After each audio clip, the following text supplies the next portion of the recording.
YP math classes में मैं यशपाल सिंह आपका स्वागत करता हूं।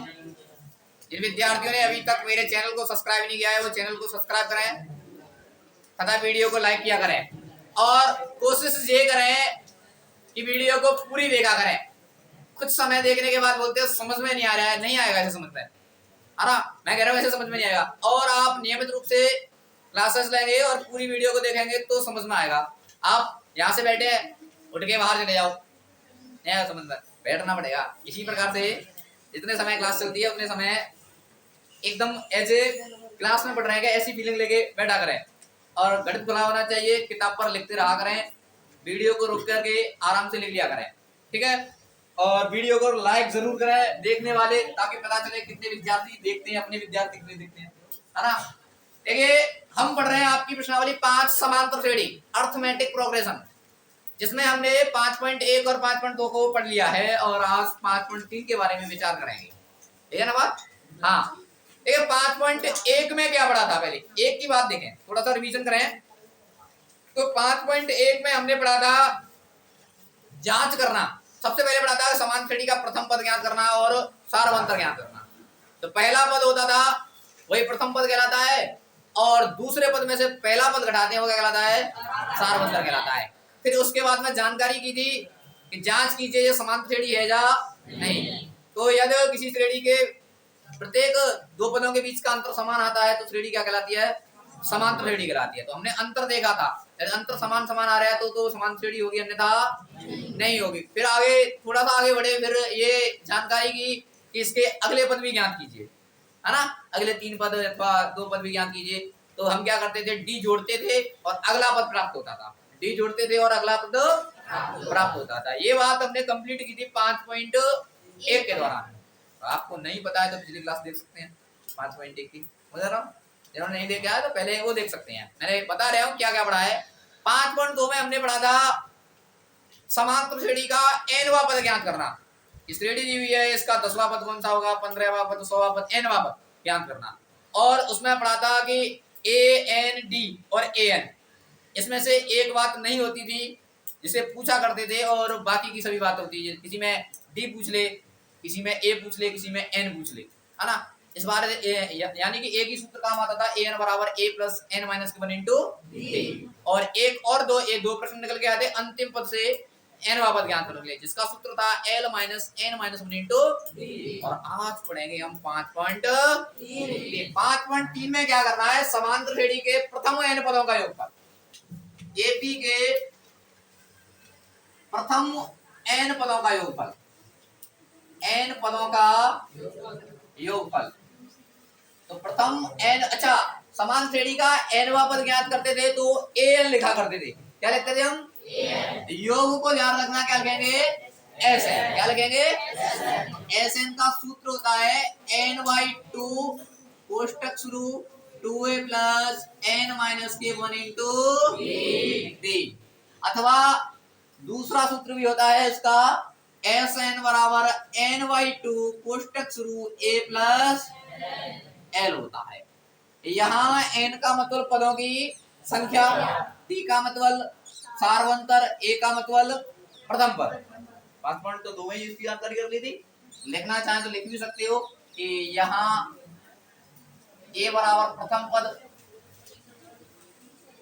और एन बराबर पदों की संख्या।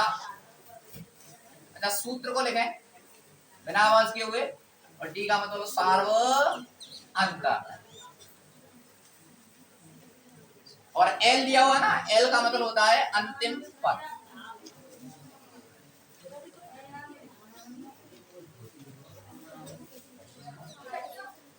जी बिल्कुल, नहीं लिख लो।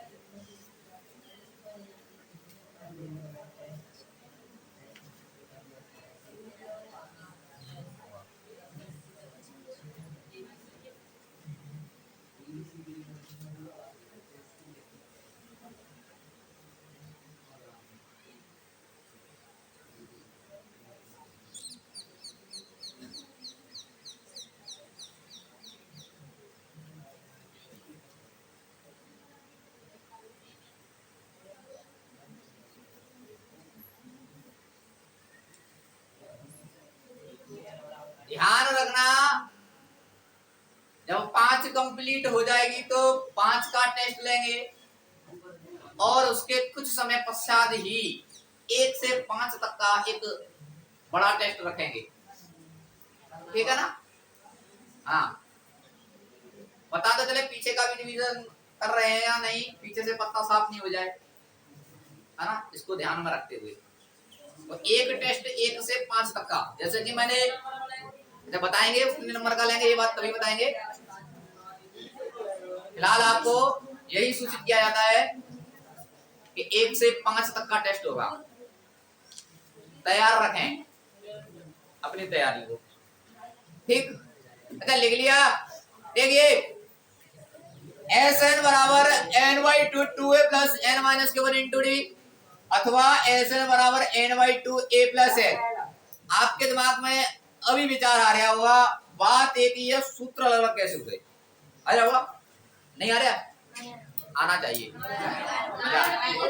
ठीक है। पता है तो अच्छी बात है, लेकिन विचार तो आना चाहिए कि ये बात सूत्र एक ही है, बात एक ही है और सूत्र अलग अलग, ऐसा क्यों संभव है। तो देखिएगा, एल का मतलब अंतिम पद है, अंतिम पद दिया हो और प्रथम पद दिया हो और पदों की संख्या पता हो तो डायरेक्ट इस सूत्र का प्रयोग करें, क्योंकि इससे करने में कैलकुलेशन कम करनी पड़ेगी, गणना कम करनी पड़ेगी, इससे करने में थोड़ी इसकी बजाय अधिक करनी पड़ेगी। ये कब लगेगा? जब अंतिम पद दिया हो और प्रथम पद दिया हो तब लगेगा, ठीक है। हाँ, एल लिखा, एल का मतलब क्या होता है? अंतिम। अच्छा, हम बात कर रहे हैं ये दोनों सूत्र एक ही क्यों हो गए, तो गौर से देखेंगे बस। देखिए n/2 a प्लस, अच्छा l का मतलब क्या होता है? और मैं कहता हूं अंतिम पद को काटे हुए लिखते हैं, इसे लिखते हैं an से लिखते हैं। तो l ना होके मानो यहाँ क्या है, ये an, तो an का सूत्र क्या होता है? a प्लस n माइनस के 1 इंटू, जैसा कि 5.2 में पढ़ा था हमने। l को क्या लिख सकते हैं? an, है ना, क्योंकि एल कहें या एन कहें बात एक ही होती है, और एन का सूत्र होता है ए प्लस एन माइनस के 1 इंटू, बस समझ में आ गया। अच्छा, तो देखिएगा ए और ए कितना मिलेगा? 2 प्लस एन माइनस के 1 इंटू, देखना बात वही आ गई या नहीं आ गई। बस क्या है, अंतिम पद दिया हो तो डायरेक्ट लिख देते हैं ए प्लस एन, बाकी की ये बात करने की कोई आवश्यकता नहीं है। समझ में आई बात? देखिए, अच्छा अब आप निकालिए एग्जाम्पल सीधा, बातें नहीं करेगा कोई भी।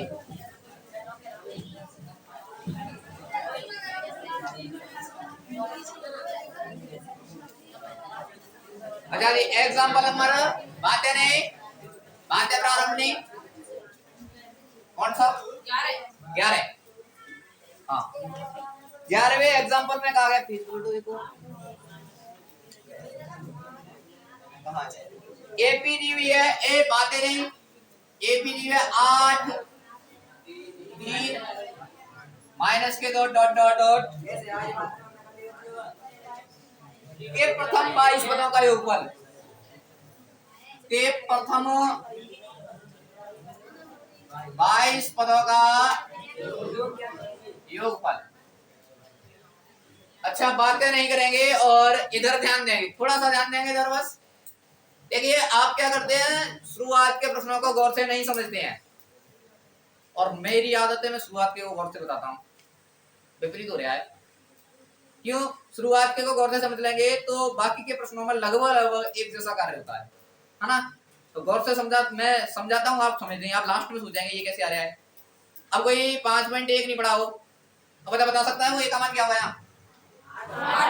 आप पढ़े हो ना, इसलिए बता रहे हैं, है ना, समझ रहे हो ना।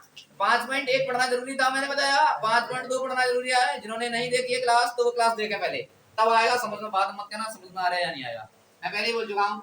प्रथम पद कितना हो गया? 8 हो गया, और डी का मान a2 माइनस a1 करते हैं तो a2 का मान 3 माइनस के 8 बराबर कितना जाएगा? ये सब बातें हम 5.1 में पढ़ चुके हैं। अच्छा, के प्रथम 22 पदों का योगफल, तो n का मान क्या हो गया बोलो? 22 हो गया है। तो एस एन होता है ना, वो ध्यान रखना, प्रथम n पदों का योगफल होता है, सूत्र में मैंने ये जो बताया प्रथम n पदों का योग, ऐसा नहीं होगा बीच में से नहीं हो जाए, समांतर श्रेणी के प्रथम n पदों का योग। तो Sn बराबर सूत्र होता है n/2 2a plus n minus के 1 इंटू d। और से देखेंगे s n का मान क्या रखेंगे 22। तो s 22 का मतलब क्या हो जाएगा, समांतर श्रेणी के प्रथम 22 पदों का योग। s 22 का मतलब क्या हो जाएगा, समांतर श्रेणी के प्रथम 22 पदों का योग। 5.2 में निकालते थे a 22, उसका अर्थ क्या होता था, समांतर श्रेणी का 22वां पद। यहाँ क्या हो जाएगा, समांतर श्रेणी के प्रथम 22 पदों का योग। तो n का मान क्या है 22 बटे 2 और 1 का मान कितना है, n का मान -1 और d का मान -5। ठीक, एक हल करेंगे तो 11 दूनी 8 दूनी 16 22 में से 1 जाएगा तो 21 इंटू माइनस के 5। तो 11 16 प्लस से माइनस करेंगे तो -21 पंजे 105। दिख नहीं रहा, वहां का टेस्ट कराइए, अपनी नहीं दिख रहा अच्छा देखो इधर 11 16 प्लस की है और माइनस के 105, कितना बचेगा बोलो, माइनस के अरे 89 बचेगा बिल्कुल, 89 और 1 तरफ से 90 हो जाएगा, 90 और 15 105। सही है अच्छा, तो तू मेरे गुणा पर भी शक कर रहा है, जोड़ पर भी शक कर रहा है, जोड़ घटा पर। हाँ प्लस का माइनस से गुणा करेंगे तो 11 9 99 की 9 हासिल 9 11 88 88 और 9 88 और 9 97। तो योग कितना हो गया, माइनस के 900 बनेगा कौन है 900। बस अच्छा लिख ले आप, समझ में आया ना, तो देखो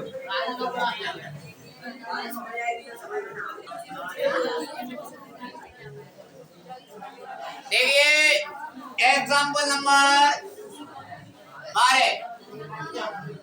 बातें कौन कर रहा है, अच्छा ज्यादा बोल रहे हो। देखिए एग्जाम्पल नंबर 12 में कहा गया है किसी एपी के प्रथम 14 पदों का योगफल 1050 है। एपी के प्रथम 14 पदों का योगफल कितना है 1000, अर्थात S14 का मतलब क्या हो गया, एपी के प्रथम 14 पदों का योगफल वो कितना दिया है 1000।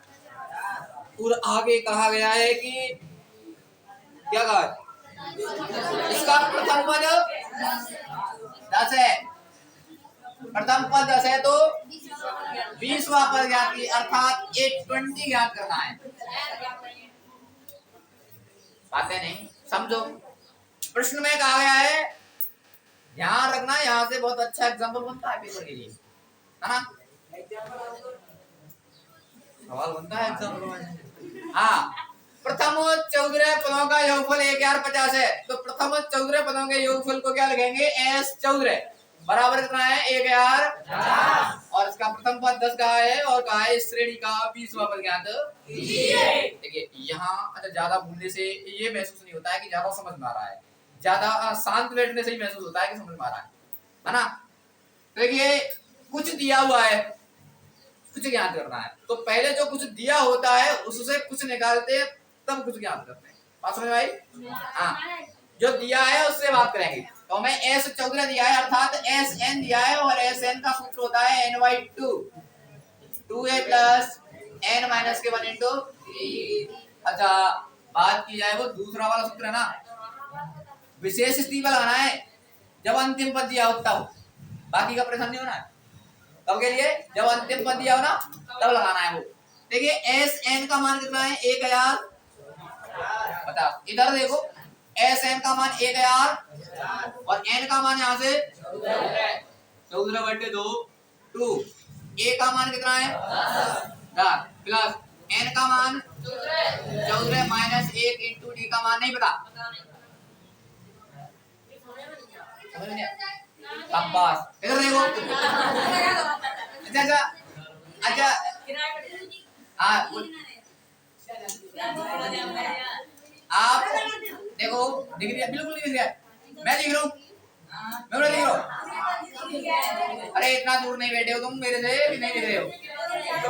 आते नहीं, एक मिनट एक मिनट एक मिनट एक मिनट। एक पूरा समझेंगे। देखो एक तो शांतिपूर्वक समझा, सुना करो मेरे को, सुनने से समझ में आएगा। प्रश्न में कहा गया है कि एक समान श्रेणी के प्रथम 14 पदों का योगफल 1050 है। सॉरी, एक एपी के प्रथम 14 पदों का योगफल 1050 है। उसका प्रथम पद 10 है और 20वां पद ज्ञात करना है। तो देखिए एसएन बराबर सूत्र होता है n/2 2a + n-1 into SN का मान 1050 है तो 1050 लिखा है बराबर। अब बोल रहे थे 14 कहां से आया, एस एन पढ़ते हैं तो एन का मान यहां से कितना है, एन ये बना लगे बटे 2 कोष्टक सूत्र होगी यहाँ पे 2, ए का मान कितना है, एन का मान, डी का मान नहीं पता है तो ठीक है यहाँ पे क्या करते हैं, इतनी सी बात। अच्छा आप पीछे से बात नहीं कोशिश करोगे समझने की तब समझ में आएगा। हाँ बोलिए, कौन कह रहा है कुछ? अभी मैं चिल्ला चिल्ला बता रहा हूँ आपको। समांतर श्रेणी के, अच्छा कोई दिक्कत नहीं है। अच्छा समांतर श्रेणी के nवें पद को कहते हैं an। जैसे कि उसने कहा 20वां पद ज्ञात करो तो a20 ज्ञात करना है। और समांतर श्रेणी के प्रथम n पदों का योगफल बोलते हैं s। क्या कहा है, प्रथम 14 पदों का योगफल। बात है, शब्दों को सुना करो, ठीक है। तो देखिए इधर आ जाइए, 1050 14 में 2 का भाग रहे हैं तो 7 हो जाएगा ना, समझेगा 10 दूनी 20। 14 में से 1 जाएगा तो 13 बचेगा और डी का मान हो गया तो डी। अच्छा एक बात और समझ में आ रही है, ये 7 का इसके साथ में क्या हो रहा है, इधर आगे हो जाएगा बराबर। क्या बचेगा 20 + 13 डी, 7 का भाग दो 150 बनेगा। हाँ 7 एकम 3 बचेगा, 3 बचेगा 35 7 165 लगा रहा है बराबर 20 + 13 डी। अबे बातें नहीं बातें ना करोगे। देखिए 150 20 प्लस का है ना, इधर आएगा तो जाएगा बराबर 13 डी। कितना बचेगा बराबर 13 डी। पूरी डी का 13 के साथ में बड़ा हो रहा है, उधर आगे क्या होगा, डी का मान क्या गया। अच्छा बात है नहीं करोगे, अच्छा पास बागज लेना इसमें कौन है 150 वाला। अच्छा a20 याद करना है ना, तो a20 का क्या लगेंगे, a + 19 डी। a का मान क्या है 10 + 19 और डी का मान 10 10 कितना हो जाएगा 200 हो जाएगा। हंसने वाली बात क्या, दूसरी आ रही है मैं समझ में आया। देखो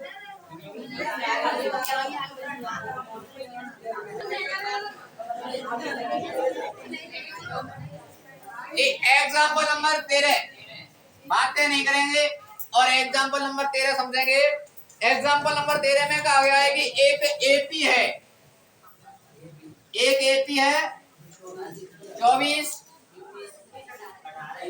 24 के बाद में 21 18 के कितने पद लिए जाएं के। अच्छा पीछे से ये सवाल भी समझना जरूरी है, समझ रहे हो ना। सवाल क्या है कि समान श्रेणी दिए 24 18 21 ... के कितने पद लिए जाए ताकि इनका योग 78 हो जाए। क्या हो जाए, देखिए योग 78 हो जाए तो एसएन का मान कितना हो गया है। प्रश्न का मतलब क्या है, प्रश्न का पहले मतलब समझे कि समान श्रेणी चल रही है हमारी, ठीक है चल रही है तो इसके कितने पद हो जाए, कितने पद लें कि उनका योग 78 हो जाए। ऐसे कितने पद आ जाए कि बिना समझने जोड़े योग कितना हो जाए। हमें क्या पूछा है, n का मान पूछा गया। तो देखिए a का मान कितना है 24। गौर से समझना है सवाल को। d का मान क्या हो जाएगा बोलो 21 माइनस के 24 तो बराबर माइनस के। अच्छा एक विद्यार्थी ने ऐसा किया घटाना ही 2 है तो 24 में देखिए छोड़ा दो 3 आएगा, लेकिन नहीं माइनस के 3 आएगा। दूसरे में से पहला हटा रहा है और कोई विद्यार्थी क्लास में नींद नहीं लेगा। कुछ दिख रहे हैं मुझे याद रखना। हाँ देखिए इधर अच्छा बातें नहीं, अरे बातें नहीं। SN बराबर n/2 2a plus n minus के 1 इंटू। अच्छा मैंने आपसे नहीं बोला है, जो मोबाइल पे पढ़ रहे हैं उनसे बोला है, खुश हो जाते हैं। नींद आती है मोबाइल को अधिक समय तक स्क्रीन को रखने पर नींद आती है। सुना नहीं है जागो। हाँ इधर देखो। अच्छा पिक्चर चल रही होगी फिर नींद नहीं आएगी ये तय है, और क्लास चल रही होगी तो नींद आ जाएगी, ऐसा होता है। ये बात सार्वभौमिक सत्य है, परेशान नहीं होना है। इधर देखो SN का मतलब ए, अरे ओए लल्लू बातें नहीं। SN का मान 78, n का मान नहीं पता तो n की जगह पे n लगा रहेगा बटे 2। a का मान 24 प्लस n का मान नहीं पता, d का मान माइनस के।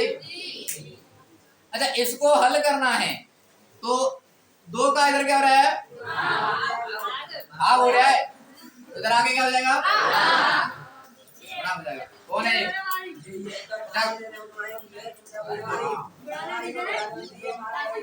वास्तविकता यह है कुछ ऐसे एलिमेंट बैठे हुए हैं जिनको बाहर करना जरूरी है।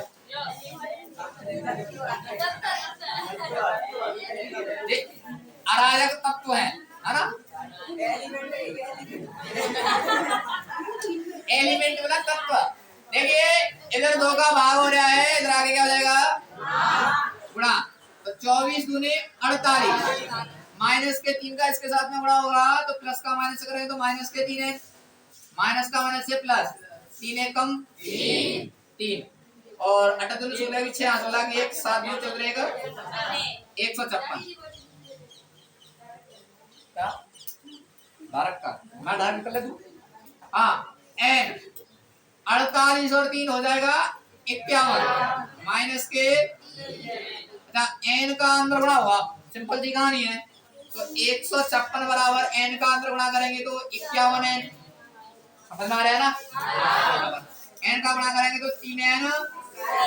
अच्छा देखिए ये क्या बनने जा रहा है द्विघात समीकरण। तो मैंने आपको बताया था पहले 2 घात वाले को लिखेंगे तो माइनस के 3n प्लस 51n। अच्छा ये 156 उधर जाएगा तो क्या हो जाएगा क्या हो गया दिख जाएगा कैमरा में, क्या प्रश्न हो रहा है। अच्छा माइनस के 3 का इसमें क्या देंगे आप दिखा रहे हैं कि हमें एनर्जी भूले चिल्ला दिया तो क्या हो जाएगा n स्क्वायर प्लस 3 का भाग दें तो 17 थी 51 माइनस हो जाएगा यहाँ और यहाँ हो जाएगा प्लस। अच्छा द्विघात समीकरण हो गया, द्विघात समीकरण हो गया। अब इसके गुणनखंड करने की कोशिश करेंगे तो पहले का तीसरे से गुणा करना है तो 52 n स्क्वायर हो जाएगा, गुणा करके 52 और जोड़ के घटा के 17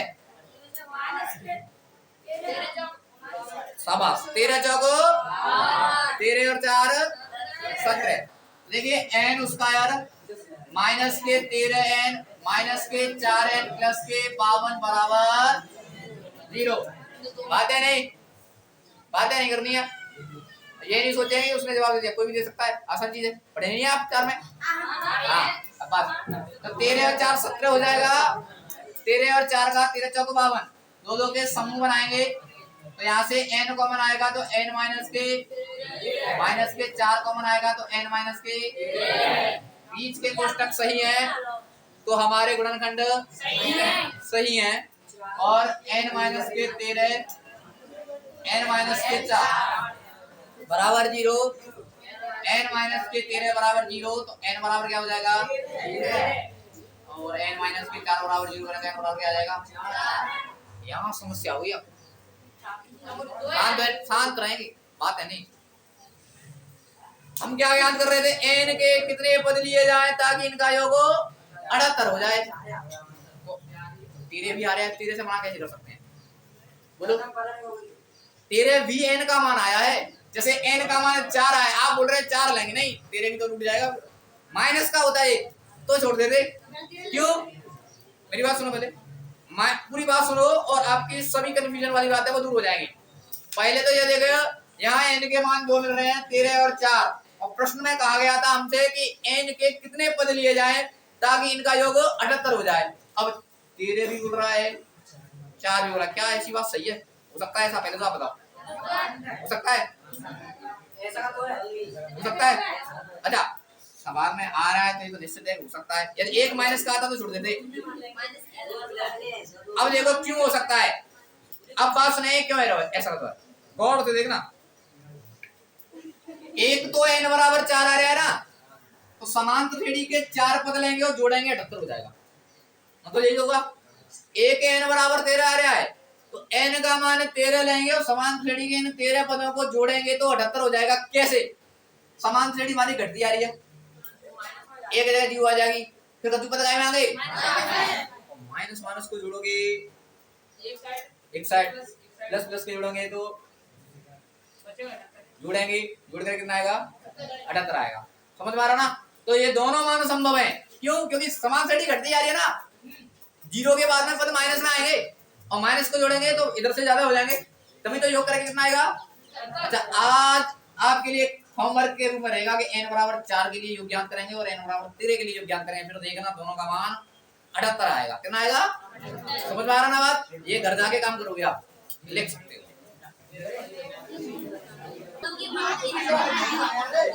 देखिए अब हम आपके उत्तर की पुष्टि करते हैं, n बराबर 4 के लिए भी और 13 के लिए पुष्टि करके देखते हैं ऐसा होता है या नहीं होगा। ये तो निश्चित है, लेकिन देखकर लिखना नहीं है, ये केवल देखना है।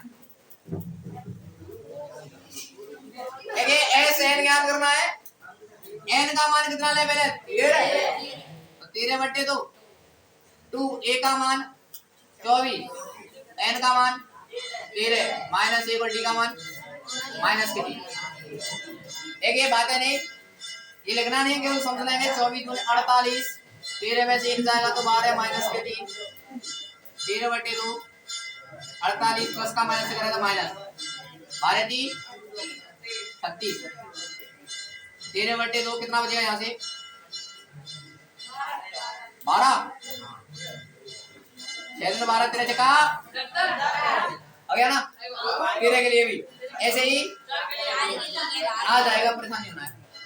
अच्छा, एग्जाम्पल नंबर 14 समझेंगे, बात नहीं करेगा कोई भी और एक लगाए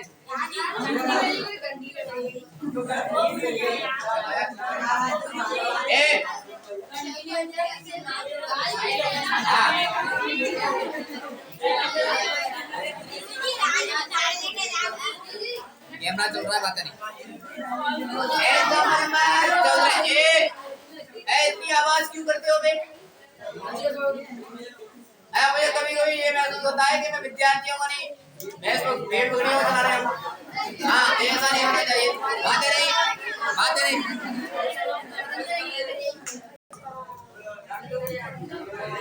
देखिए प्रथम 1000 धन पूर्णांकों का योगफल पूछा है। प्रथम 1000 धन पूर्णांक, कैसे पूर्णांक? धन, ऋण नहीं धन। प्रथम कहां से प्रारंभ होंगे? 1 2 3 4 1000 हो जाएगा ना अंतिम पद। प्रथम 1000 धन पूर्णांकों का योगफल बोला है तो 1 2 3 का डॉट 1000।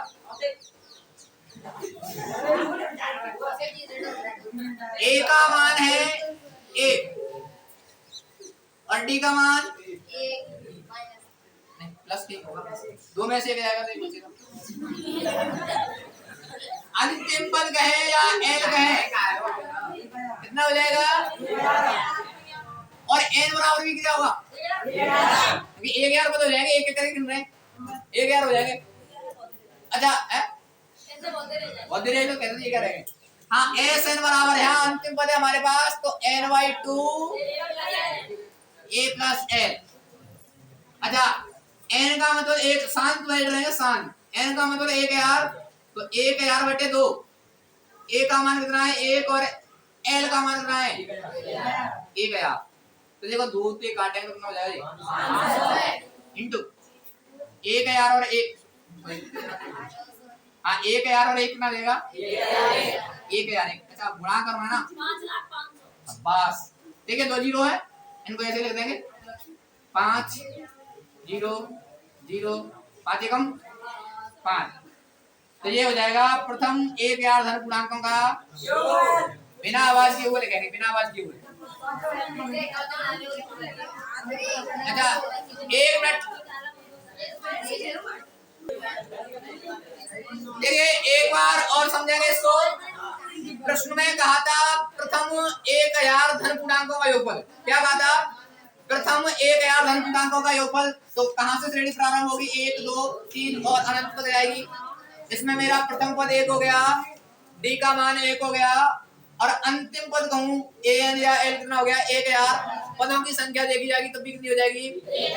सूत्र होता है SN बराबर n/2 a प्लस n का मान 1,000 बटे 2 और a की जगह पे 1 और l की जगह पे 1,000, 1,000 बटे 2 का मतलब 500 हो जाएगा, और 1 और 1,000 1,000 1 हो जाएगा, और 1,000 1 का 500 से गुणा करेंगे तो ये हो जाएगा। बात समझ में आई? अब एक जादू देखो, अच्छा करना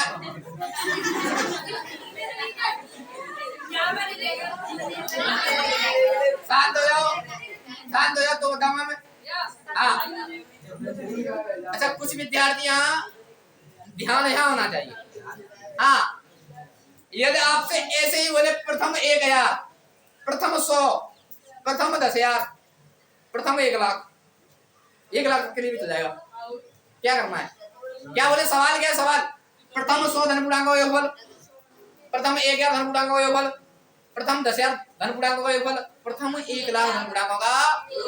देखिए एक से बात करते हैं, पहले बात की जाए 100 के लिए, कितने के लिए? 100 के लिए बात की जाए तो 100 में क्या जीरो होते हैं?